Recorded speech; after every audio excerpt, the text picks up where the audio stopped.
मंत्र पाठ। ओ सहनावतु सहनौ भुनक्तु सह वीर्यं करवावहै तेजस्विनावधीतमस्तु मा विद्विषावहै। ओम शांति शांति शांति। प्रथमा वृत्ति की 342वीं कक्षा। पांचवें अध्याय के तृतीय पाद में चल रहे हैं और इसमें 54 संख्या तक के सूत्र हो गए। आगे आतिशायिक प्रकरण चलेगा। कुछ पूछना है पीछे?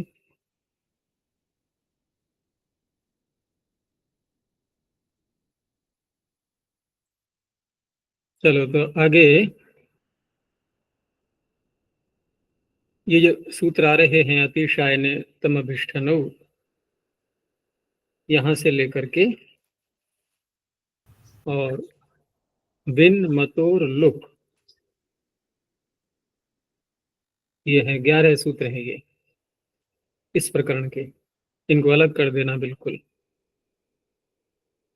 और इसका नाम रखा गया है आतिशायिक प्रकरण।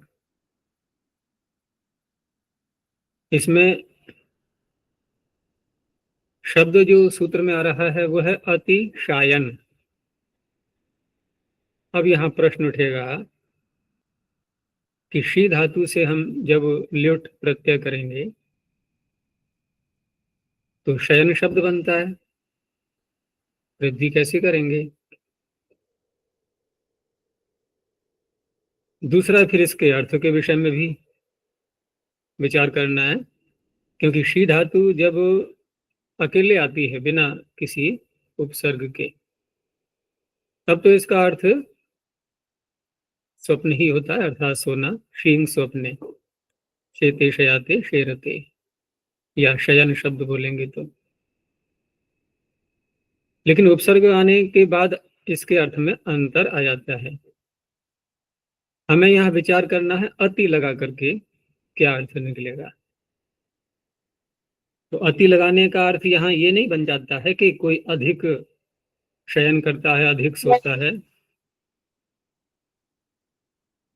अभी ख्याति का ध्यान आ गया मुझे। तो अतिशयन का अर्थ यहाँ पर अधिक सोना नहीं है, अपितु प्रकर्ष, प्रकर्ष अर्थ में आएगा ये। दूसरा ये है कि जो दीर्घ हुआ है यहाँ पर, ये फिर निपातन से ही मानना होगा सूत्रकार के कथन के अनुसार। कोई सूत्र नहीं है इसके लिए अलग से, ठीक है ना। तो कोई पूछता है यदि कि दीर्घ कैसे हुआ, वृद्धि बोलेंगे वो, दीर्घ क्या? क्योंकि वृद्धि ऐसा लगता है कि शी को पहले शयी कर लिया और फिर शायन। अब कोई यहाँ पर यूं कल्पना करने लगे कि हम पहले ऋणिच प्रत्यय कर लेंगे, उसके बाद ल्युट करेंगे, तो सोलाना अर्थ हो जाएगा फिर, है ना। तो वैसा अर्थ नहीं करना है। दीर्घ हुआ है यहाँ पर निपातन से। निपातन का तात्पर्य जब किसी अन्य सूत्र को न लगा करके सूत्र की संरचना में से ही किसी शब्द को हम उठाते हैं, जब इसे कहते हैं निपातन। ये ध्यान रखना। एक तो शब्द होता है निपात, जैसे 4 प्रकार के शब्द है ना, नाम, आख्यात, उपसर्ग, निपात। और ये शब्द क्या है? निपातन। तो निपातन का अर्थ क्या हुआ कि निश्चित रूप से टपकना। पातन गिर जाना होता है ना, तो शब्द बना बनाया सूत्र में टपक पड़ा आकर के, बस यही निपातन है। तो दीर्घ इस प्रकार से हो जाएगा। अब यहां पर इसका अर्थ बनेगा प्रकर्ष अर्थ। प्रकर्ष का तात्पर्य कि किसी के गुणों का आधिक्य, किसी गुण के विषय में उसकी अधिकता बताना कि ये गुण इसमें अधिक है। तो सूत्र देखते हैं, अतिशायने सप्तम में वचनांतम तम विष्णु प्रथमा द्विवचनांतम। अब प्रकर्ष अर्थ ही लेना है, तो अतिशायने अर्थे अर्थात प्रकर्षे अर्थे वर्तमानात् प्रातिपदिकात् स्वार्थे, क्योंकि जब प्रकृति में अर्थ वही ले लिया तो स्वार्थे तमप इष्ठन इत्येतौ प्रत्ययो भवतः। दो प्रत्यय यहाँ पर कहे गए हैं, इसमें एक हलादी प्रत्यय है और एक अजादी है। इनके विषय में नियम आगे आएंगे। तो यहाँ पर अतिशायन को अर्थात प्रकर्ष को हम दो प्रकार से देखते हैं। दो प्रकार इसलिए होते हैं कि कोई तीसरा बनेगा ही नहीं, अर्थात दो में से किसी एक के गुण को अधिक देखना बताना, अथवा बहुतों में से, क्योंकि दो से अधिक संख्या बहुत कही जाती है। फिर ऐसा नहीं है कि 3 4 5 कुछ ही बोलोगे, बहुत शब्द के अंतर्गत सभी आ गए। इसीलिए हम जब वचन बोलते हैं तो एक वचन, द्विवचन और बहुवचन। अब अकेले किसी के गुण की अधिकता बताई जा रही है तो ये ऐसे नहीं होता है। गुण की अधिकता जब बताई जाएगी तो किसी की अपेक्षा भी तो चाहिए। तो अपेक्षा एक और है पास में, उसके कारण से हो गई, और अन्य एक से अधिक हैं, उनके कारण से हो गई। तो दो ही अवस्थाएं आएंगी, या तो दो में से एक को बताना अधिक रूप में, या बहुतों में से। तो अब यहाँ पर जब दो में से एक को अधिक बताएंगे, उसका फिर आगे सूत्र और भी आ रहा है, अभी इसी को देखते हैं। इसने तो सभी ले लिए, चाहे वो दो में से एक को बताना हो या बहुतों में से एक को बताना हो, तो अगला सूत्र इसका अपवाद बन जाएगा। फिर इसको बचेगा केवल बहुतों में से एक को छांटना। जैसे 8 ही व्यक्ति हैं, बहुत सारे धनवान हैं, तो पहले एक सामान्य रूप से वाक्य कहा जाएगा कि सर्व इमे आढ्या। ये जितने भी हैं हमारे पास में, ये सब आढ्य हैं इस मोहल्ले में, इस नगर में। लेकिन एक उनमें ऐसा है जो अधिक धनवान है, तो अयम एशाम। अब एशाम में जो षष्ठी आ रही है, इसको पढ़ चुके हो तुम लोग दूसरे अध्याय में। तो किससे करेंगे षष्ठी? यतश्च निर्धारणम, निर्धारण करना है बहुतों में से। तो एशाम अतिशयन आढ्य, ये अधिक रूप से आढ्य है, तो अब इसको कहा जाएगा आढ्य तमः। ऐसे ही सर्वे इमे दर्शनीयाः, अयम एषाम अतिशयन दर्शनीयः, तो दर्शनीयतमः सुंदरता की दृष्टि से। सर्व इमे सुकुमाराः, अयम एषाम अतिशयन सुकुमारः। ये सकुमार जो लिख दिया है ना, इसमें इसको संभाल लेना, सु सु लगेगा। तो अयम एषाम अतिशयन सुकुमारः इति सुकुमारतमः। ऐसे ही एक उदाहरण लिया पटु शब्द का। अब पटु शब्द और दर्शनीय, इसमें थोड़ा सा अंतर है, क्योंकि दर्शनीय शब्द का तात्पर्य हो गया जो देखने योग्य है, अर्थात सुंदर है। लेकिन इसमें सुंदर रूप को कहने के लिए शब्द प्रयोग में नहीं आता है। दर्शनीय शब्द रूप वाले को कहा जाएगा। मेरी बात को समझना, दर्शनीय शब्द रूपवान को कहेंगे, जो सुंदर है, सुंदरता से युक्त। और केवल सुंदर गुण को कहना हो तो दर्शनीय बोलेंगे? नहीं बोलेंगे। समझ में आ गया ना इतना? अब पटु पे आ जाओ। पटु का अर्थ हो गया चतुरता से युक्त। तो चतुरता से युक्त, तो इसमें चतुरता को कहने के लिए जो पटु से हम पाटव शब्द बनाते हैं वो प्रयोग में आ जाता है। तो वो गुणवाचक यानी गुणवचन शब्द है ये। पटु शब्द है गुण वचन, और गुण वचन का अर्थ, क्योंकि आगे ये विषय आएगा इसलिए बता रहा हूं, गुण वचन का अर्थ होगा जिसने गुण को कहा है, जिसने गुण को कहा है। तो क्योंकि ये जो प्रत्यय है ना, तमप और इष्ठन, इसमें एक हलादी है एक अजादी है, तो आगे नियम बताया जाएगा कि अजादी प्रत्यय गुण वचन से ही होते हैं। जो पहले गुण को कहा है जिसने, अब गुणवान को कहने लगा है।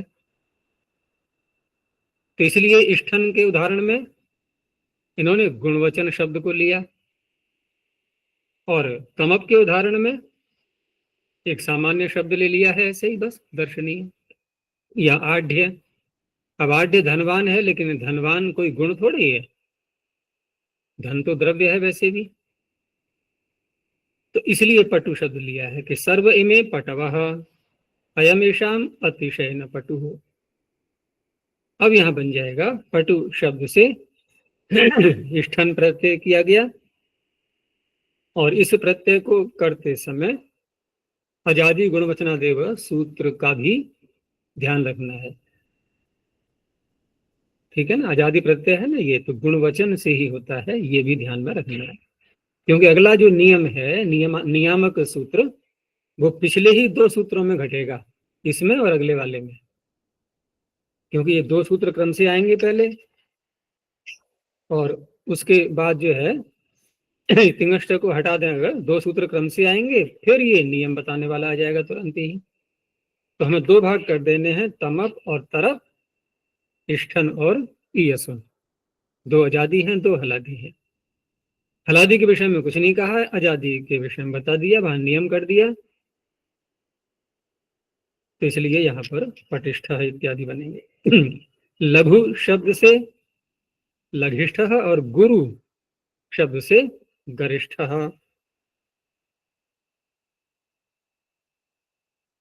ख्याति बताओ, गुरु शब्द से गरिष्ठ कैसे बनेगा? पहले विग्रह कैसे करेंगे? ख्याति कहाँ है? ये माइक बंद है इसका, चली गई लगता है, फिर नींद आ गई इसको। अयमेषाम, हाँ नहीं, ऐसे नहीं, पहले सर्व इमे गुरवः। सर्व इमे गुरवः। हाँ, अयम एषाम अतिशयेन गुरुः। अब यहाँ गुरु शब्द से इष्ठन ला करके अब क्या करेंगे? गुरु को घर आदेश कर देंगे। हाँ, सूत्र कौन सा है?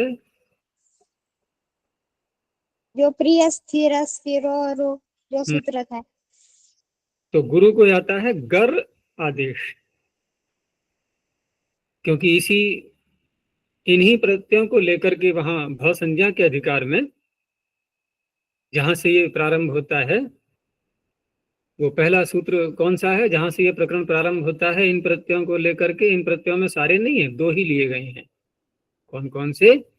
इष्ठन और ईयसुन। और वो सूत्र पहला आता है तुरिष्ठे मेयस्सु, यहां से प्रारंभ होता है ये। फिर आगे अनेकों सूत्रों तक ये इष्ठे मेयस्सु, इसकी अनुवृत्ति चलती जाती है। तो वहां एक प्रत्यय अधिक भी है, दो तो ये आई गए, इष्ठन और ईयसुन। एक कौन सा अधिक है उसमें?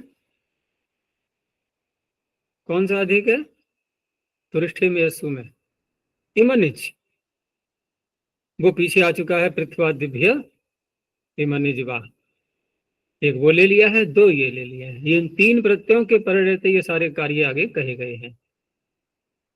तो वहीं पर प्रिय स्थिर सूत्र आता है, अनेकों शब्द हैं उसमें, फिर आदेश किए गए हैं सबके स्थान में अलग अलग। अन्य जितने भी शब्द हैं, जैसे गुरु से, गुरु में तो हमने लगा लिया प्रिय स्थिर सूत्र, लेकिन पटु लघु आदि में तो वहां पर तुरिष्ठे में यह सुसूत्र के बाद वाला जो सूत्र है छोटा सा, ते है।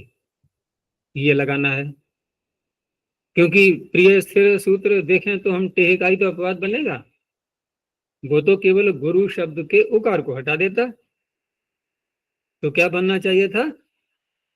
गुरिष्ठ। उसने गर आदेश कर दिया। चलो अब आगे देखो, तिंगश्च, अधिकार क्या चल रहा है? यहाँ प्रातिपदिकात। ये विजातीय द्रव्य कहाँ से आ गया? कहाँ घुस गया ये? नियंत और आबंत और प्रातिपदिकों के क्षेत्र में प्रवेश कर गया तिंगंत, इसलिए सूत्र ये अलग से है। तिंगश्च, तिंगः पंचम में क्वचनांतम च अव्यपदम। पहला सूत्र ऐसा आया है अब तक, ये चतुर्थ अध्याय से लेकर के जहां से हम चले थे, कि तिंगंतों से ही प्रत्यय होते हैं। बड़ा विचित्र लगता है सुनने में। तो अतिशायने अर्थे अर्थात द्योत्ये तिंगंतादपि, तो क्या बोलेंगे हम? इष्ठन और तमक दोनों प्रत्ययों को लिया जाएगा। अब यहाँ एक प्रत्यय क्यों पकड़ा? क्योंकि अजादि प्रत्यय का नियम आगे आ रहा है, अजादि गुणवचना देव। तो क्रिया को तो गुण कहते नहीं है। क्रिया को, अब देखो तुरंत ही दर्शन का विषय आ जाता है ऐसे क्षेत्रों में। क्रिया को गुण नहीं कहते, क्योंकि तीन पदार्थ बहुत प्रसिद्ध हैं दर्शनों की भाषा में, द्रव्य, गुण, कर्म। द्रव्य ऐसा होता है जिसमें गुण भी होते हैं और कर्म भी होते हैं। यहाँ कर्म से तात्पर्य क्रिया का है, वहां पुण्य पुण्य में मत पहुंच जाना कि धर्म धर्म। यहाँ कर्म का अर्थ है क्रिया। तो द्रव्य तो उसे कहेंगे जिसमें गुण भी हो और कर्म भी हो। क्रिया गुणवत असमवायी कारणम द्रव्य लक्षणम, तो क्रिया वाला और गुण वाला। अब रही बात की गुण, तो गुण में गुण होता नहीं, गुण में क्रिया भी नहीं होती। और क्रिया में भी गुण नहीं होता और क्रिया में क्रिया भी नहीं होती। और क्रिया स्वयं भी गुण नहीं है, इसलिए केवल तमप का उदाहरण दिया है। दोनों की अनुवृत्ति आने पर भी एक का ही संबंध जुड़ेगा। तो इस तरह से सर्वे इमे पचंती, ये बहुत सारे पाचक हैं हमारे पास में। पाचन क्रिया तो सभी करते हैं, लेकिन एक पाचक उसमें अधिक योग्य है। अयम एषाम अतिशय न पचति, तो पचति के आगे यहाँ पर तम प्रत्यय आ गया।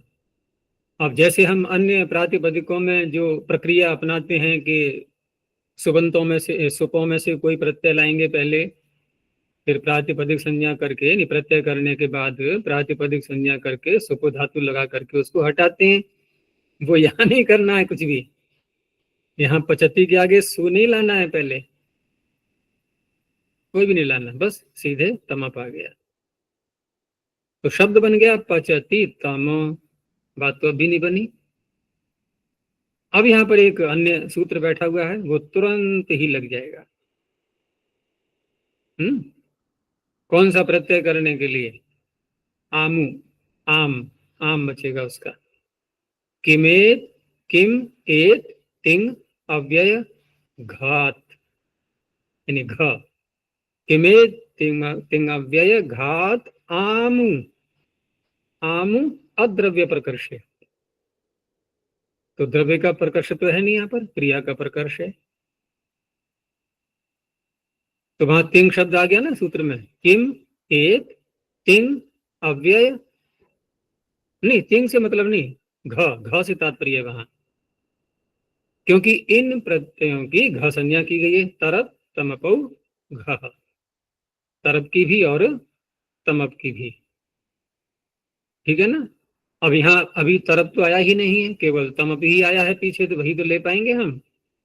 लेकिन इसी सूत्र को जब आगे ले जाएंगे हम अगले सूत्र में अनुवृत्ति के रूप में, वहां से तरप को भी ग्रहण कर लेंगे फिर। तो ये तरप और तमप दोनों प्रत्यय जब तिंग से आगे आएंगे, तिंगंत से आगे, तो वहां पर इनके आगे आम और जुड़ेगा फिर, तो पचति तम आम, पचति तमाम, अब बन गया ये अव्यय,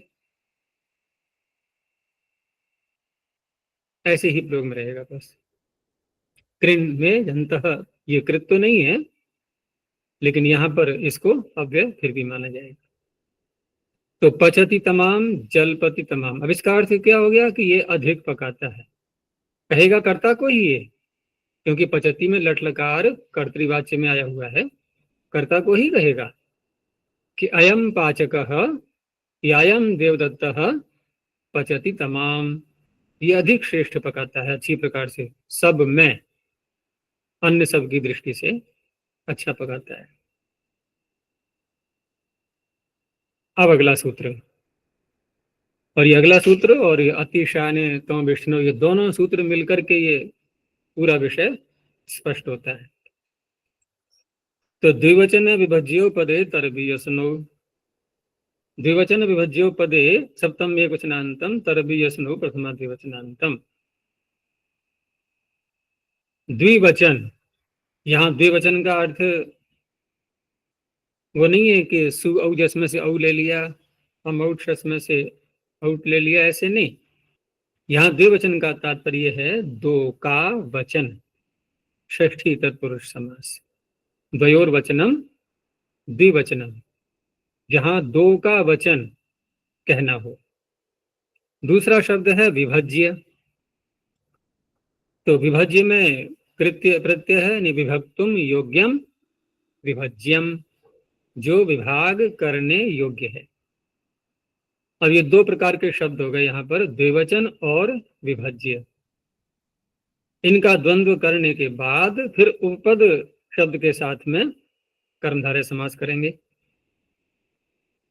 अर्थात द्विवचन विभज्यम च अधः उपपदम, यानी ये जो द्विवचन और विभज्य हैं ये उपपद में रहने चाहिए। वाक्य में जब प्रयोग करेंगे तो समीप में विग्रह करते समय वहां भी स्पष्टता से बोलेंगे, उसके बाद ही प्रत्यय हो पाएगा ये तरब और ईयसुन। जैसे पीछे हमने तमप और इष्ठन जब किया था तो वहां पर सर्व शब्द बोला गया था, सर्वे। यहां क्या बोला जाएगा, ऐसा शब्द उपपद में लाना है जो दो को कहता हो। तो सीधी सी बात है कि द्विवचन ही आएगा जिसमें जिसको भी लेंगे हम। तो सूत्र का अर्थ बन जाएगा कि द्विवचन, द्विवचन का अर्थ हो गया द्व्यर्थे विभज्ये च उपपदे, दोनों में से कोई भी एक। द्विवचन द्व्यर्थे विभज्ये पर उपपदे न्याय प्रातिपदिकात् अतिशायने तमब ईयसुनो तरब ईयसुनो प्रत्ययो भवतः। अब ये बन गया पिछले सूत्र का अपवाद, अतिशायने तमबिष्ठनों का। उसने तो सामान्य रूप से सभी में अपना तमप और इष्ठन का विधान किया था, इसने उसमें से इनको छांट लिया अलग से कि अगर दो में से एक को छांटा जा रहा है अथवा कोई विभज्य विभक्तुम योग्यम विभज्यम, कोई विभाग के योग्य शब्द साथ में प्रयुक्त किया जा रहा है, वहां द्विवचन से मतलब नहीं है, ये अलग है, विभज्य अलग है और द्विवचन अलग है। तो इन दोनों ही अवस्था में अब होंगे तरब और ईयसुन, लेकिन तरब ईयसुन करते समय भी यहां पर भी वो नियम फिर लागू होना चाहिए, आजादी गुणवचनादेव, ठीक है ना, क्योंकि आजादी प्रत्यय तो गुणवाचक से ही होते हैं। तो चलो देखते हैं, पहले यहां पर देखेंगे हम द्विवचन वाला प्रकरण। तो द्विवचन का दिया है उदाहरण कि द्वौ इमौ आढ्यौ, ये दोनों व्यक्ति आढ्य हैं। यहाँ विभज्य शब्द में जो हमने अभी कहा था कि कृत्य प्रत्यय करते हैं, तो कृत्य प्रत्यय में तो यहाँ पर रिहलोर से ण्यत होना चाहिए था, ठीक है ना। विभक्तुम योग्यम, विभाज्य कहते हैं नहीं, विभाज्य भाज्य, लेकिन यहाँ पर सूत्रकार ने विभज्य पढ़ा है, तो फिर वही शैली अपनाएंगे कि निपातन से यत प्रत्यय हो गया। नहीं तो यत का विधान तो अचोयत अजंतों से होता है। निपातन से ही माना जाएगा।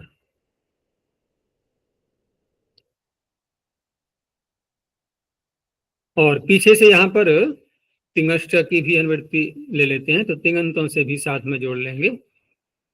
तिंगंतों से भी हो जाएगा, या प्रातिपदिक से भी हो जाएगा। तो द्वौ इमौ आढ्यौ, ये दो व्यक्ति धनवान हैं। और अयम अनयोः, तो अनयोः में तो षष्ठी उसी सूत्र से करेंगे ही, यतश्च निर्धारणम्। अयम अनयोः अतिशयेन आढ्यः। पीछे क्या कहा था कि सर्वे इमे आढ्याः, यहां कहा गया द्वौ इमौ आढ्यौ। बस ये अंतर हमेशा ध्यान रखना। षष्ठी दोनों स्थानों पर यतश्च निर्धारणम से ही होगी विग्रह करते समय। तो आढ्य तरह सुकुमार तरह। अब लिया उदाहरण ईयसुन का, तो ईयसुन का उदाहरण लेते समय फिर वही बात ध्यान रखनी होगी, अजादि गुणवचना देव। तो पटु शब्द को ले आए कि द्वौ इमौ पटु, ये दोनों व्यक्ति पटु हैं, चतुर हैं, लेकिन अयम अनयोः अतिशयेन पटुः। अब बनेगा पटीयान। तो पटीयान में पटु शब्द से ईयसुन जब प्रत्यय किया जाएगा, तो जैसे इष्ठन करने के बाद टेह सूत्र से टी भाग का लोप किया था, उसी प्रकार से ईयसुन करके भी टी भाग का लोप कर लेंगे, कोई आपत्ति नहीं है। रह गया केवल पट अलंत, ईयस मिला दो, पटीयस। सिद्धियां बताने की तो कोई आवश्यकता नहीं लग रही होगी, सब पीछे आ चुकी हैं। जैसे हम चेता आदि बनाते हैं ना, पीछे बनाया था आद्गुणः सूत्र में, वो अदेंग गुणा में, आद्गुणः में या अदेंग गुणा में, उसी प्रकार से यहाँ पर भी, क्योंकि वहां दीर्घ किससे किया था हमने, अत्वसंतस्य क्या धातु हो, तो चेता में तो अत्वंत था वो, और यहाँ है असंत। तो पहले दीर्घ कर लेंगे, फिर उसके बाद नमागम करेंगे, जो भी प्रक्रिया है सारी उस तरह से बनाएंगे। ठीक है ना। ये जो हमें नकार दिखता है अंत में पटीयान, ये नकार किसका है, नुम का नकार है ये। और जो ईएस का सकार था वो तो चला गया, पद के अंत में सकार का लोप होता ही है।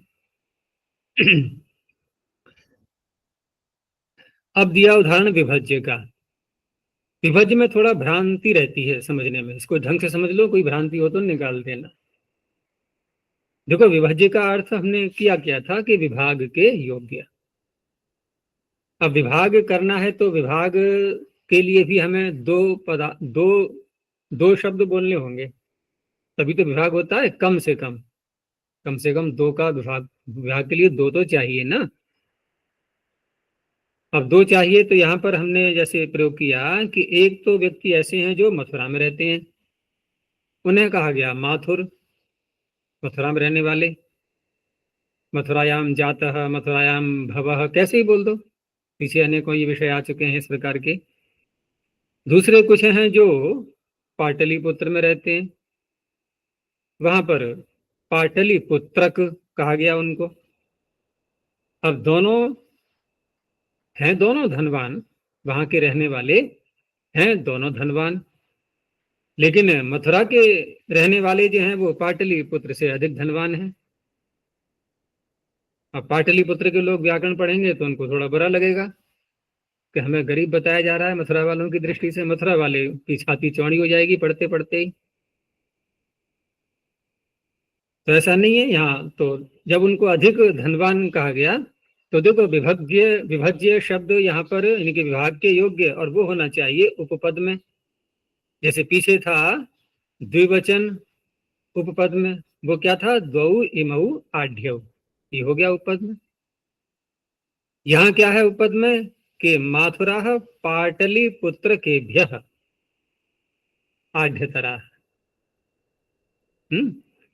अब यहाँ जब वहां तो कहा हमने अयम अनयो हो, तो अनयो में षष्ठी की थी हमने यतश्च निर्धारणम से। लेकिन यहां जब बोला कि माथुराह पाटलिपुत्र के भ्य आढ़्य तराह, तो यहां तो षष्ठी नहीं कर रहे हैं। ये यहां तो फिर कौन सी भक्ति हो रही है? ये पंचमी हो रही है। तो देखो यथाष्ट निर्धारणम के आगे क्या सूत्र है? पंचमी पंचमी विभक्ति। विभक्ते। पंचमी विभक्ति। तो वहां यही तो तात्पर्य था कि विभक्त यदि विभाग आपने कर दिया है, उस अवस्था में पंचमी होगी।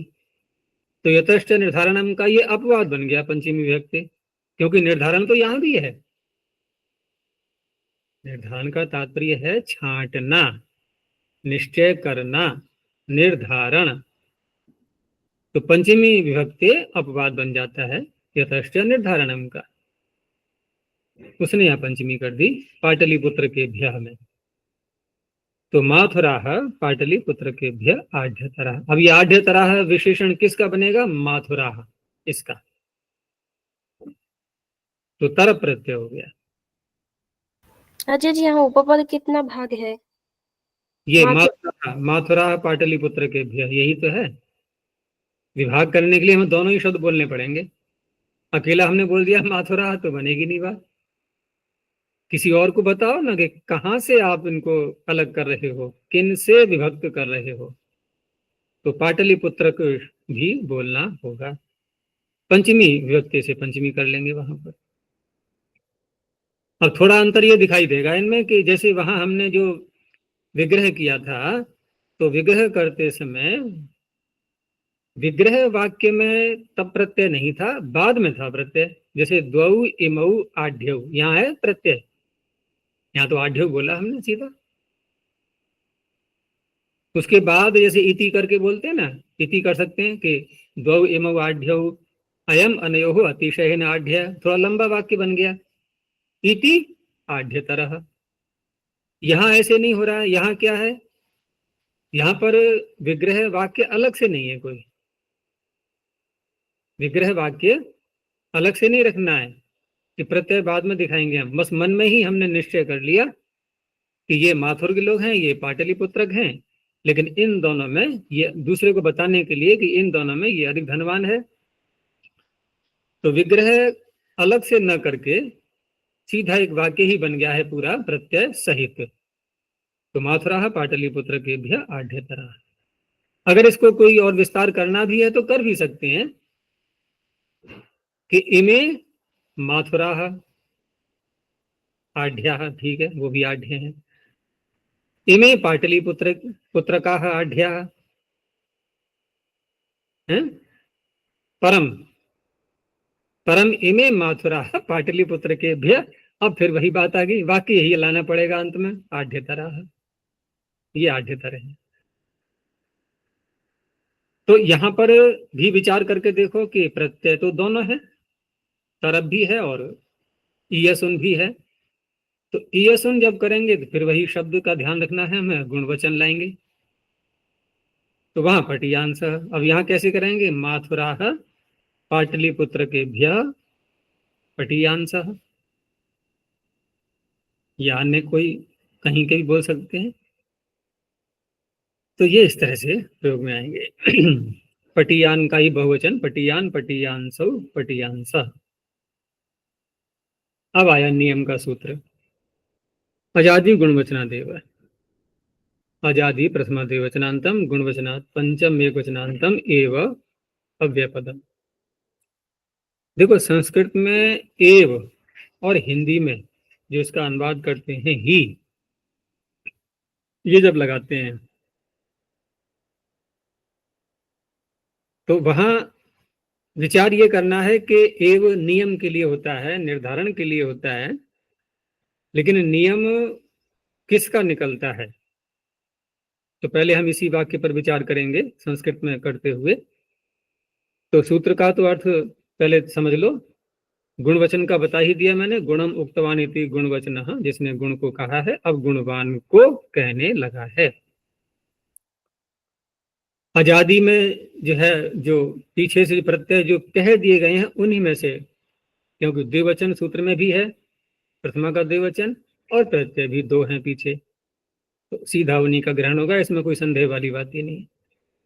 तो अजादि प्रत्ययौ अर्थात इष्ठन इयसुन प्रत्ययौ गुणवचनाद एव भवतः। एव कहाँ लग रहा है? गुणवचन शब्द के आगे। और इसी को अगर हम इधर रख दें अजादि एव गुणवचनात्, ये भी तो कह सकते हैं। संस्कृत में तो एव का अर्थ कहीं भी लगा दो, और लेकिन हिंदी में अर्थ करते समय कोई भी शब्द किसी के साथ जुड़ जाता है, कोई क्रम का तो इसमें बंधन होता नहीं है। इंग्लिश इसमें संस्कृत में, इंग्लिश में चलता है ये बंधन, और हिंदी में भी चलता है। यहाँ तो नहीं चलेगा ऐसा बंधन कोई भी। लेकिन यहाँ पर फिर व्याख्या के द्वारा पता लगता है कि एव का संबंध कहाँ जोड़ेंगे। तो यदि इसका अर्थ जैसे हमने किया था गुणवचनादेव भवतः,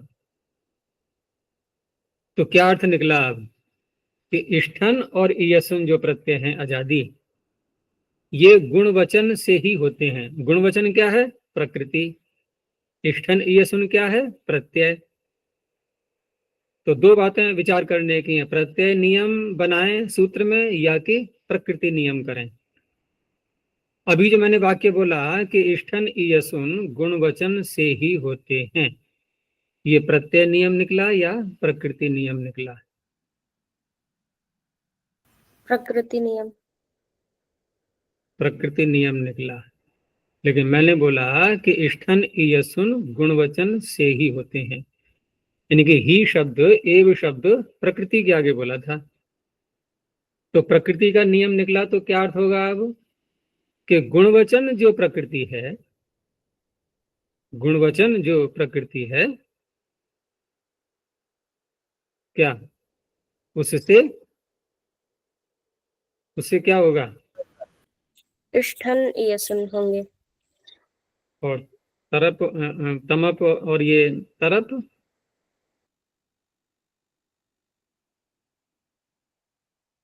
ये नहीं होंगे। फिर ध्यान रखना, तूने कहा था कि प्रकृति नियम निकला है, तो प्रकृति को बांध दिया ना हमने, प्रकृति को बांध दिया इष्ठन इयसुन के साथ में। यदि गुणवचन है प्रकृति, तो केवल इष्ठन और इयसुन प्रत्यय ही उनके आगे आएंगे, यानी प्रकृति का नियम माना ये हमने। अब देखो विचार करना, ये बात यही नहीं सर्वत्र घटेगी कि जिस शब्द के साथ में एव शब्द बोलते हैं, नियम ठीक उससे विपरीत होता है। अगर हमने गुणवचन के साथ में एव बोला तो अजादि का नियम निकलेगा प्रत्यय का। यदि अजादि के साथ एव बोल दिया, अब प्रकृति का नियम बनेगा। तो इसलिए यहां पर ये प्रकृति का नियम नहीं है, प्रत्यय का नियम है। और प्रत्यय का नियम का तात्पर्य हो गया कि ये जो गुणवचन प्रत्यय हैं, ये जो इष्ठन इयसुन अजादि प्रत्यय हैं, इनको बांधा गया है नियम के अंतर्गत। क्या बांधा गया है कि इनको यदि करना है आपको तो फिर गुणवचन से ही होंगे। लेकिन तरप तमप का कोई नियम नहीं है, वो गुणवचन से भी हो जाएंगे और जो गुणवचन प्रकृति नहीं है उससे भी हो जाएंगे। अब तो हुआ स्पष्ट। यानी ऐसा नहीं है कि पटु से हम तरप न कर पाए, पटु से तरप कर लेंगे। लेकिन इष्ठन और इयसुन, इष्ठन और इयसुन, ये पीछे जो आढ़े आदि शब्द आए हैं, इनसे नहीं कर सकते। तो प्रत्यय का ही तो नियम हुआ ना, प्रत्यय को एक नियम के अंतर्गत बांधा गया है कि इन प्रत्ययों को गुणवचन के ही आगे रखना है। सामान्य अन्य जो शब्द हैं द्रव्यवाचक, सत्ववाचक, उनके आगे नहीं रखना है। हो गया स्पष्ट। तो एव का प्रयोग जहां होता है, निर्धारण ठीक उसके समीप में आए हुए अन्य शब्द के साथ में होता है।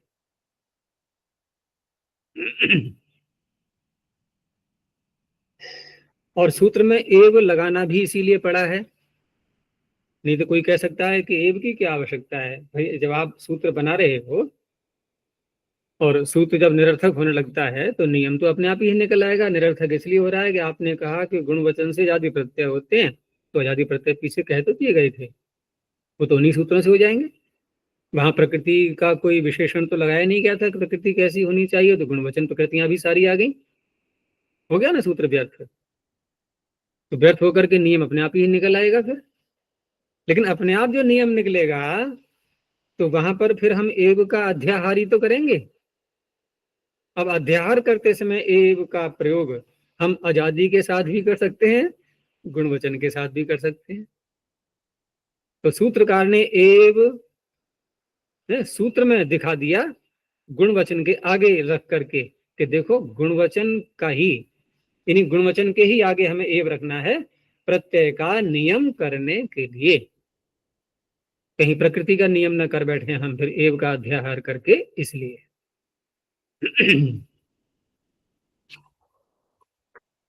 अजय जी यदि प्रकृति का नियम होगा तो गुणवचन से का यदि नियम कर दिया हमने तो गुणवचन प्रकृतियों से तरप मप नहीं हो सकते, क्योंकि नियम जिसके साथ में जुड़ जाता है उसकी सीमाएं बंध जाती हैं, रुक जाती हैं। यानी प्रत्यय को तो हमने छोड़ दिया खुला और प्रकृति को बांध दिया हमने, प्रकृति का नियम कर दिया। तो ऐसा नहीं है, प्रकृति को खुला छोड़ना है हमें कि जिससे हम तरतम भी ले आए उनके आगे और इष्ठन ईयसन भी ले आए। प्रत्यय को बांध दिया हमने कि नहीं, ये जो प्रत्यय हैं ये गुणवचन से ही होंगे, अब ये अन्य प्रकृतियों से नहीं हो सकते। चलो यहां तक हो गया। ये विषय तो वैसे पूरा आ चुका है, अब थोड़ी सी और बातें साथ में जोड़ते हैं कि तुष छंदसी तुह पंचम एक वचनांतम छंदसी सप्तम एक वचनांतम। त्रि का बनता है तुह, जैसे पितृ का पितुः, मातृ का मातुः। तो त्रि जिसके अंत में है त्रंता प्रातिपदिका छंदसी विषय अजादि प्रत्यय भवतः। अब क्यों कहना पड़ रहा है ये, क्योंकि नियम कर दिया था पीछे कि इष्ठन ईयसुन अन्य किसी प्रकृति से हो ही नहीं पाएंगे, इन्हें गुणवचन प्रकृति के अतिरिक्त प्रकृति से नहीं हो पाएंगे। लेकिन वेद में तो होता है ऐसा, तो सूत्र अलग से बनाया। अब यहाँ जो शब्द लिए हैं इन्होंने त्रंत यानी कि त्रि प्रत्यांत, त्रिन भी आ सकता है उसमें, त्रिच भी आ सकता है। ये गुणवचन नहीं है। जैसे पहला शब्द है इसमें कर्त्री, दूसरा शब्द है दोग्ध्री, ठीक है, ये गुणवचन नहीं है, ये तो सत्ववाचक हो गए ना। कर्त्री माने करने वाला और दोग्ध्री का अर्थ है दोहने वाला। तो दोहने वाला ग्वाला या दोहने वाली गौ, कौन है दोहने वाला बताओ? ग्वाला। गाय नहीं है? नहीं, गाय को धोने वाला है वो। ये क्या बोल रहे हो? देखो दो धातु का अर्थ करो पहले, दोह प्रपूरणे। वो बाल्टी नहीं भर रही है क्या? गाय बाल्टी नहीं भर रही है, प्रपूरण नहीं कर रही है बाल्टी पात्र का। गिलास में, लोटे में, बाल्टी में कहीं दूध निकालेंगे तो उसको नहीं भर रही है वो। धोने वाला धोता भी तो है गुरुजी। अगर वो अपने दूध आप ना नहीं दे, भरते। अगर वो दूध ना दे तो भर लेगा ग्वाला बाल्टी को? ग्वाला आता है, गाय के द्वारा बाल्टी भरता है। तो देखो नहीं नहीं, दोनों में ही चलता है, दोनों कर रहे हैं। देखो दोनों की सहायता है। अकेले गाय भी बाल्टी को नहीं भर पाएगी और अकेले ग्वाला भी अगर गाय के नीचे दूध नहीं है या समाप्त हो गया तब भी बाल्टी नहीं भरेगी। तो दोनों की सहायता चाहिए, इसलिए दोग्ध्री का प्रयोग दोनों के लिए हो जाता है। यहाँ गाय के लिए ही होने जा रहा है, इसलिए मैंने बोला था। तो पहले कर्त्री को देख लो, तो कर्त्री से हमने बनाया करिष्ठ। अब यहाँ क्या होगा देखो, कर्त्री और आगे इष्ठन। अब यहाँ विग्रह करना है तो वैसे ही कर लेना कि सर्वय में क्या बोलेंगे, कर्तारः, कर्ता कर्तारौ कर्तारः अयम एषाम अतिशयन कर्ता इति करिष्ठः। तो कर्त्री के आगे इष्ठन लाएंगे, तो अब यहाँ क्या करेंगे? अब बताओ कहाँ जाएंगे हम? अरे वहीं जाएंगे जहां भ संज्ञा के प्रकरण में सबसे पहला सूत्र बताया था मैंने इस प्रकरण को लेने के लिए। कौन सा बताया था? तुष्ठे में यस्सु, यही है त्रि। त्रि का बना तुहु, देखो वहां भी तुहु है, जैसे यहाँ है तुष्ट छंदसी, तो तुहु यानी कि त्रि का ऊपर से लोप की अनुवृत्ति आ रही है। इष्ठन इमनिच ईयसुन के पर रहते लोप हो जाता है, त्रि को हटा दो तो कर्त्री में त्रि हट गया तो क्या बचा, कर, बस करिष्ठ। अब दोग्ध्री पे आ जाओ, देखो है दो ही ऐसी धेनु, धेनु है ये। ये धेनु कैसी है कि ये दो धेनुएं हैं हमारे पास में, लेकिन ये धेनु ऐसी है जो बाल्टी को अधिक भर देती है अधिक दूध देने वाली है। तो दोग्ध्री शब्द यहां पर है।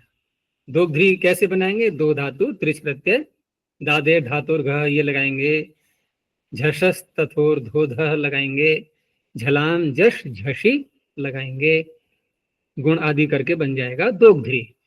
अब उसके आगे हमने किया, क्योंकि दो में से विभाग किया है ना, द्विवचन विभज्य पदे, तो वहां पर ईयसुन प्रत्यय किया,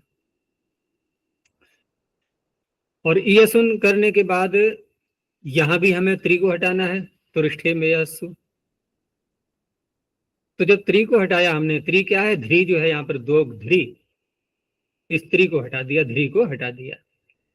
अब ध्री जिस कारण से, इसके कारण से जो और कार्य हुए हैं, ध्री के कारण से, यानी कि त्रिच के कारण से जो और कार्य धातु में हुए हैं वो भी सारे हट गए, क्योंकि निमित्तापाये नैमित्तिकस्याप्यपायः, नैमित्तिक भी हट गए। तो नैमित्तिक क्या थे भाई, घ हुआ था, दादे धातुर घ है ना, फिर उसको झलाम जश झटी से गकार किया था, सब हटा दो, पूर्व अवस्था में आ जाओ, दो हो, बस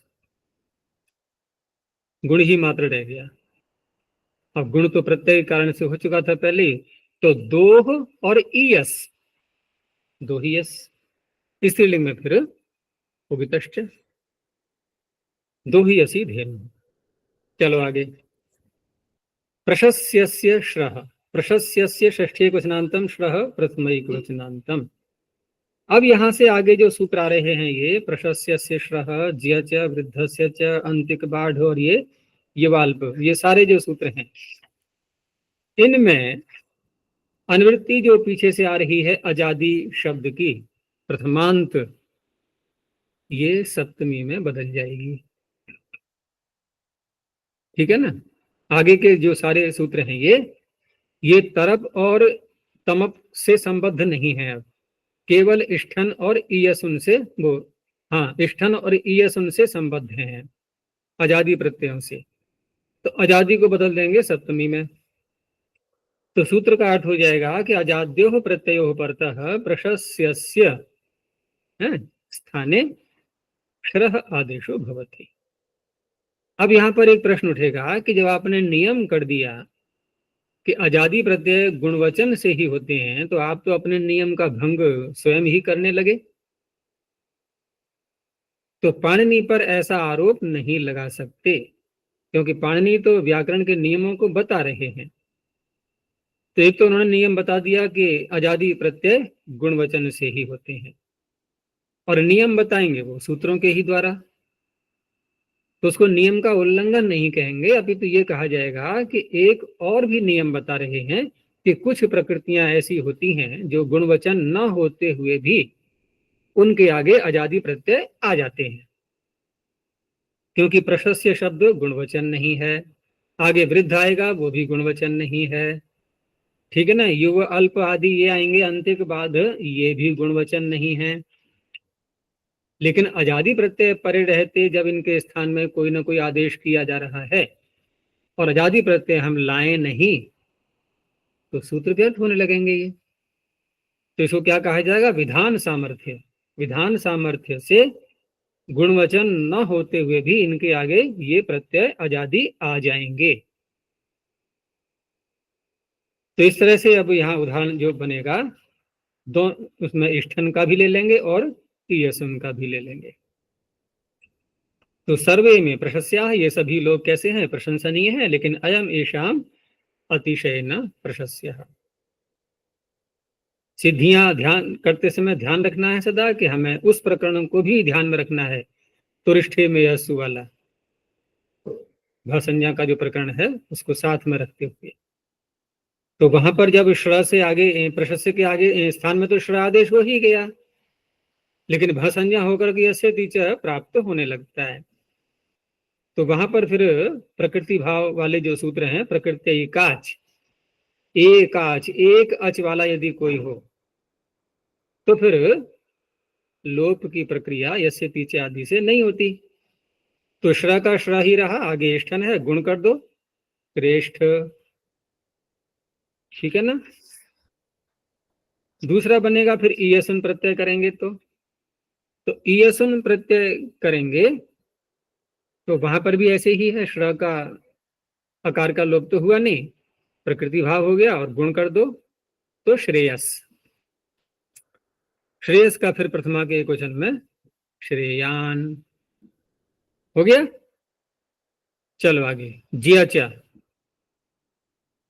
अब यहां पर योग भाग जो किया है पाणिनि ने, एक ही बार में कह सकते थे प्रशस्यस्य श्रज्यऊ कह सकते थे नहीं, लेकिन सूत्र अलग से बनाया क्योंकि जिया की अनुवृत्ति आगे ले जानी है। तो जिया लुप्त प्रथमांत निर्देशः च व्यपदम प्रशस्य शब्दस्य स्थाने जिया आदेशोपि भवति अजाद्योः प्रत्ययोः परतः। अर्थ वही रहेगा क्योंकि शब्द तो वही है ना, प्रशस्य शब्द ही है। जो अर्थ श्रेष्ठ और श्रेयान का है वही अर्थ ज्येष्ठ और ज्यायान का होगा। अभी तक यही बात सामने आई है, लेकिन अगला सूत्र पढ़ोगे तो ये भ्रांति भी हट जाएगी, फिर ये मिथ भी टूट जाएगा कि दोनों का एक ही अर्थ है। समझ आ गया? मैंने क्या बोला था अभी कि जो अर्थ श्रेष्ठ और श्रेयान का है वही अर्थ ज्येष्ठ और ज्यायान का है, लेकिन जब अगला सूत्र पढ़ोगे तो ज्येष्ठ और ज्यायान का कुछ और ही अर्थ आएगा ना। तो ये तो बन गया ज्येष्ठ शब्द। ज्यायान कैसे बनेगा ये ख्याति बताएगी। अब ज्यायान में ज्य और ईयस, तो एकाच होने से प्रकृति भाव हो गया, तो फिर गुण का सूत्र आ रहा है आद गुणः। क्या समाधान होगा? गुरुजी ज्यायादीयसः। ज्यादा दियस। तो वही सूत्र दे दिया है पाणिनि ने कि ज्यात आत ईयसः, ज्यात ज्या से उत्तर, ईयस में षष्ठी है, ईयस के स्थान में आत आकार हो जाता है, तो अलोन्ते से लगाएं। क्या करें ख्याति, अलोन्ते से लगेगा?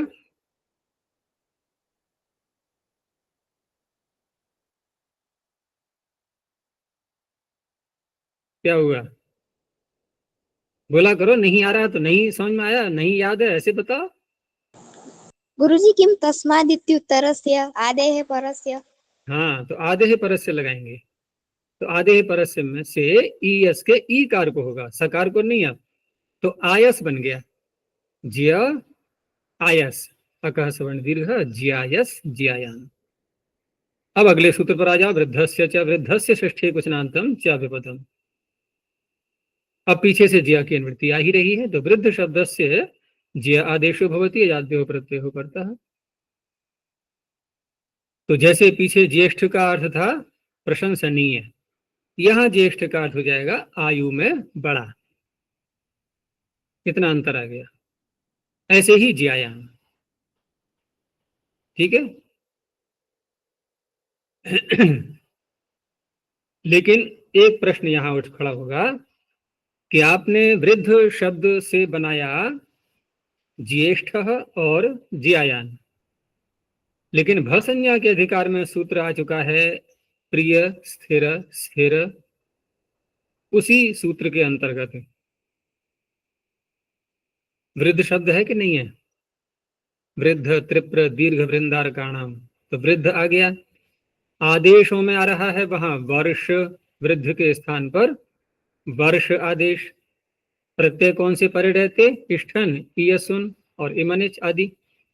तो इष्ठन ईयसुन की बात हो रही है, तो वहां तो वर्ष आदेश हो जाना चाहिए, और वर्ष आदेश करके तो फिर वर्षिष्ठ वर्षीयान ये बने, ये ज्येष्ठ ज्यायान कैसे बन गए?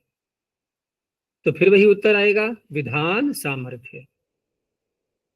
वहां विधान किया जा रहा है, वृद्ध के स्थान पर वर्ष आदेश, वो भी कर लेना है। यहां विधान किया जा रहा है, वृद्ध के स्थान पर ज्य आदेश, ये भी कर लेना है। तो दोनों बनते हैं, वर्षिष्ठ भी ज्येष्ठ भी, वर्षीयान भी ज्यायान भी। आगे, अंतिक बाढ़योर नेद साधु, अंतिक बाढ़यो षष्ठी द्विवचनांतम, नेद साधु प्रथमा द्विवचनांतम। अंतिक बाढ़ इत्येतयोः स्थाने अजाद्योः प्रत्ययोः परतः नेद साध इत्येतौ आदेशो भवतः। यथासंख्यम, यहाँ यथासंख्य हो जाएगा। अंतिक के स्थान पर नेद, बाढ़ के स्थान पर साध। बाढ़ होता है क्रिया का विशेषण, ठीक है ना, तो बाढ़ जब बोलेंगे तो क्रिया का प्रयोग करेंगे। अंतिक तो समीप अर्थ का वाचक होता है, ये बनेगा विशेषण। जैसे सर्वाणी इमानी अंतिकानी, ये सारी वस्तुएं, सारे पदार्थ बहुत निकट हैं, लेकिन अयम एषाम या इदम एषाम अतिशय अंतिकम, ये अधिक निकट है ये वस्तु। तो अंतिक के स्थान पर नेद विभाग का लोप कर देना, क्योंकि ये एकाच नहीं है, यहां प्रकृति काच मत लगाना, तो नेदिष्ठम। ऐसे ही उभे इमे अंतिके इदम अनयो अतिशयन अंतिकम नेदीय। अब बाढ़म जब बोलेंगे तो क्रिया के साथ में बोलेंगे कि ये सारे के सारे व्यक्ति बहुत ठीक से पढ़ रहे हैं। सर्वे इमे बाढ़म अधीयते, बाढ़म का मतलब साधु, अच्छी प्रकार से पढ़ रहे हैं। लेकिन अयम एषाम अतिशयन बाढ़म अधीते, ये एक इसमें ऐसा है जो और अधिक अच्छी प्रकार से पढ़ रहा है। तो क्या कहा जाएगा, यहां पर बाढ़ शब्द के स्थान पर आदेश कर दिया गया साध, फिर यस्य पीछे लगा करके साधिष्ठ। तो साधिष्ठम के साथ में क्या बोलेंगे, अयम साधिष्ठम अधीते, क्रिया का ही रहेगा विशेषण। उभौ इमौ बाढ़म अधीयाते अयम अनयोः अतिशयन बाढ़म अधीते। तो साधीय बोल करके ये अध्ययन करने वाले का विशेषण मत बना लेना। अयम देवदत्तः साधियो अधीते, क्रिया का ही रहेगा विशेषण, ये अधिक अच्छी प्रकार से पढ़ रहा है। आगे, विन मतोर लोक, क्योंकि ये जो इन्होंने नीचे अर्थ दिया है ना हिंदी में, ये भ्रांति कर सकता है तुम लोगों को कि निर्दिष्टम का तो ठीक है, सबसे अधिक समीप, ये तो बन गया विशेषण किसी वस्तु का, निर्दिष्टम ने दिया। लेकिन साधिष्टम का जो अर्थ कर दिया है ना कि सबसे अधिक अच्छा, ये गलत है थोड़ा, ये स्पष्ट कर लो इसको कि सबसे अधिक अच्छे से या अच्छी प्रकार से, क्योंकि क्रिया के विशेषण में हिंदी में हम लोग से लगा देते हैं, धीरे से, जोर से, ऊंचे से, नीचे से, ऐसे बोलते हैं नहीं, से करके, तो अच्छे से। युवाल्पयोः करणतरस्याम, युवाल्पयोः षष्ठी द्विवचनांतम कन प्रथमैक वचनांतम अनतरस्याम सप्तम्यक वचनांतम। इन सब शब्दों में को ध्यान रखना कि अजादि गुणवचनादेव नियम नहीं लग पाएगा विधान सामर्थ्य से। तो युव अल्प, युवन अल्प इत्येतयोः स्थाने विकल्पेन कन आदेशो भवति। अजाद्यो प्रत्ययो परतः, नियम वही है, अजादि प्रत्यय के परे रहते। तो ये सभी युवा हैं, सभी कम आयु के हैं। सर्व इमे युवान, एक छोटा सा बच्चा है। अयम एषाम अतिशयन युवा, तुम सब लोगों में इयम इयम एषाम कौन, ख्याति, अतिशयन अतिशयन युवती ही है, ये सब छोटी है। तो कनीयसी, स्त्रीलिंग में कनीयसी, पुल्लिंग में कनीयान। तो युव के स्थान पर भी कन आदेश, ये कन हलंत है, ये स्थिति लगाने की आवश्यकता नहीं है बाद में। और अल्प के स्थान में भी, ठीक है ना, युवन के स्थान में भी। और दूसरा अन्य त्रस्याम कहा गया है, विकल्प है। तो जिस पक्ष में हम ये आदेश नहीं करेंगे उस पक्ष में युवन शब्द ही रहेगा। तो युवन में अब क्या करेंगे, इष्ठन या ईयसुन आगे लाएंगे जब, तो यहां कौन सा नियम काम करेगा? स्थूल दूर युव ह्रस्व क्षिप्र क्षुत्राणाम यणादि परम, यण जिसके आदि में है उतना भाग पूरे का पूरा अंत तक, उसको तो हटा देंगे, उसका लोप कर देंगे। अनादि परम पूर्वस्य च गुणः, अब जो पीछे बचेगा उसका हटा करके, जैसे युवन में से यण कहां पर है, वकार, अब वकार से लेकर के अंत का सारा भाग ले लो, वन, युवन में वन, वन का तो कर दो लोप, अब रह गया यू, पूर्वस्य च गुणः, इसको गुण कर दो यो। अब आदेश यव, यवीयस, तो यविष्ठ और यवीयान, कन करेंगे तो कोई बात ही नहीं, कनिष्ठ कनीयान। ऐसे ही अल्प शब्द के स्थान में भी कन आदेश, तो अल्प शब्द में कन आदेश करेंगे तो वहां पर भी कनिष्ठ कनीयान, वहां यस्यति चलक जाएगा। और जब स्वयं अल्प शब्द रहेगा तो अल्पिष्ठ अल्पियान। हो गया। एक सूत्र और रह गया इसी प्रकरण का, इसको भी ले लेते हैं। विन मतोर लुक, विन मतो षष्ठी द्विवचनांतम लुक प्रथम एक वचनांतम। विन प्रत्यय पीछे आ चुका है ये, तो विनः मतुपश्च लुक भवति अजाद्यो प्रत्ययो परतः। भिन्नंत और मतुबंत से जब ये प्रत्यय किए जाएंगे इष्ठन और ईयसुन, तो उस अवस्था में विन का भी लोप हो जाएगा और इष्ठन इसका मतुब का भी लोप हो जाएगा। तो पहले विन्नंत का उदाहरण दिया है, पीछे आया था ना, अस्माया मेधा सृजो विनिः, सृज शब्द से। तो सर्वय में सृग्विण, ये सभी के सभी लोग माला पहने हुए हैं। अयमेषाम अतिशयन सृग्वी, एक के गले में 2 मालाएं हैं या अधिक हैं, उसे कहा जाएगा सृजिष्ठ। अब क्या हुआ, शब्द है हमारे पास में सृग्विन, सृग्विन में से विन हटा दिया, विन के कारण से जो जकार को गकार हुआ था वो भी बदल गया, रह गया सृज इष्ठ, सृजिष्ठ। ईयसुन करेंगे तो सृजीयान। ऐसे ही मतुब का, सर्वय में त्वग बनता है, ये सभी त्वचा वाले हैं। अयमेषाम अतिशयन त्वग्वान, इसका क्या अर्थ हुआ, इसके डबल डबल त्वचा है। यहाँ तात्पर्य है कि त्वचा अधिक मोटी है या श्रेष्ठ है, किसी रूप में ले सकते हैं। क्योंकि ये मतुब का पीछे बताया था ना प्रकरण, कि मतुब कहाँ कहाँ आया करता है। भूमा निंदा प्रशंसा, भूमा नहीं भूम, भूमा लिखा है जो काशिका में। भूमा क्यों लिखेगा, भूम, तूने कहा भूमा, जी नहीं नहीं, भूम निंदा प्रशंसासु, भूमन शब्द है ना, भूमन, तो समास करेंगे तो नकारी तो हटाएंगे। भूम निंदा प्रशंसासु नित्य योगेति शायने संसर्गेस्ति विवक्षायाम भवन्ति मतुबादयः।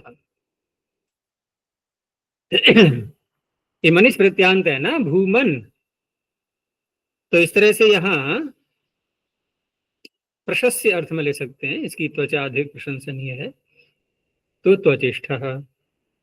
ऐसे ही उभौ इमौ त्वग्वन्तौ अयम अनयोः अतिशयन त्वग्वान, तो मतुब को हटा दो, त्वच रह गया, त्वचिष्ठ त्वचीयान। बस यहां तक ये प्रकरण पूरा हो गया। ये आतिशायिक प्रकरणम समाप्तम। बस यहीं तक रखते हैं। प्रणव ध्वनि। ओम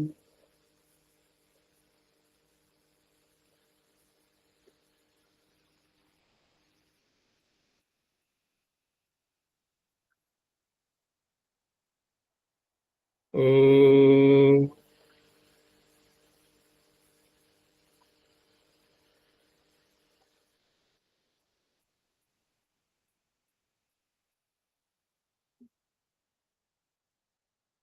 ओम